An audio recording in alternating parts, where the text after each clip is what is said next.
Shalom. This week's parasha is Eikev. It means as a result of, or in modern Hebrew, because. And it is Deuteronomy 7, verse 12 through 11, verse 25. The Haftarah is Isaiah 49:14 through 51:3. And the New Covenant portion is Romans 8:31 through 39. Well, this is such a great portion, and there's so many well-known verses in this. I just want to highlight a few of those because it's the heart of the whole Word of God. What is in this word this week? So just starting right out, in chapter 7 at verse 12, it says, God desires to bless us. It will happen as a result of your listening to these ordinances. When you keep and do them, the Adonai, your God, will keep with you the covenant of kindness that he swore to your fathers. It goes on to tell how he will bless us if we keep his word. And then in 15, this verse is very well known.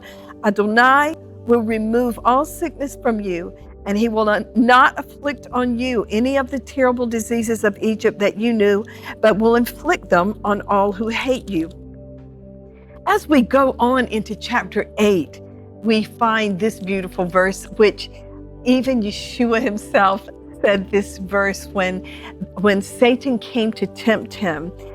This was one of the words that Yeshua used to defeat the devil. It says in chapter 8, verse 3, he afflicted you, God afflicted Israel, and let you hunger, and then he fed you manna, which neither you nor your fathers had known, in order to make you understand that man does not live by bread alone, but by every word that comes from the mouth of Adonai. And even this morning in our time of sharing, it just came home to us how important it is in these days we're living in to be so rooted in the Word of God. Keeping on, once again in chapter 8, verse 11, just like last week, he says, take care that you do not forget Adonai your God by not keeping his mitzvot, ordinances, and statutes that I'm commanding you today.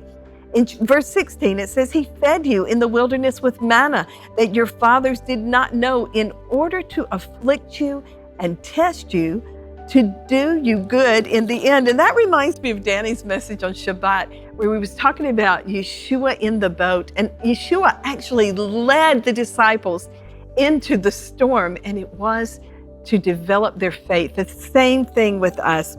In verse 18 of chapter 8, rather, you are to remember Adonai your God, for it is he who gives you power to make wealth in order to establish his covenant that he swore to your fathers, as it is this day.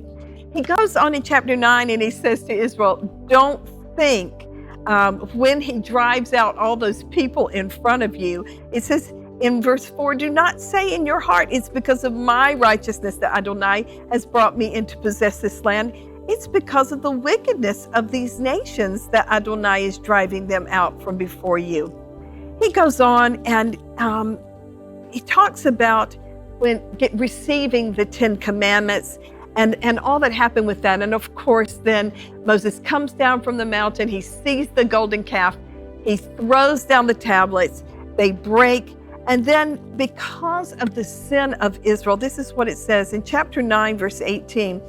Then I fell down, this is Moses, I fell down before Adonai like the first time. For 40 days and 40 nights, I did not eat bread or drink water because of all your sin that you committed, doing evil in Adonai's sight, provoking him to anger. We see this intercessor, Moses. And then again in verse 22 of chapter 9, Deuteronomy chapter 9, again at Tavera and Massa and Kiveret Hata'ava, you provoked Adonai to wrath when Adonai sent you from Kadesh Barnea, saying, go up and possess the land I have given you.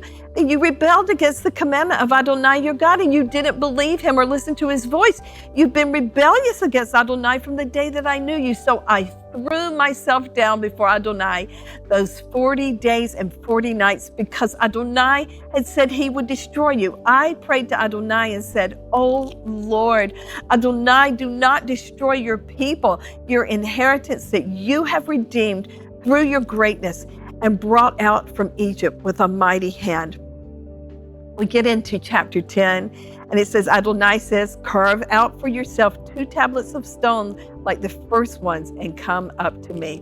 So we know that God gave him this other set of the 10 commandments. And then in verse 12, I think this is the whole heart of this portion. It says, so now Israel, what does Adonai your God require of you but to fear Adonai your God, to walk in all his ways and love him, and to serve Adonai your God with all of your heart and with all of your soul, to keep the mitzvot of Adonai and his statutes that I am commanding you today for your own good. And we talked about that last week, that the commandments that God gives to us, it's not to make life hard for us.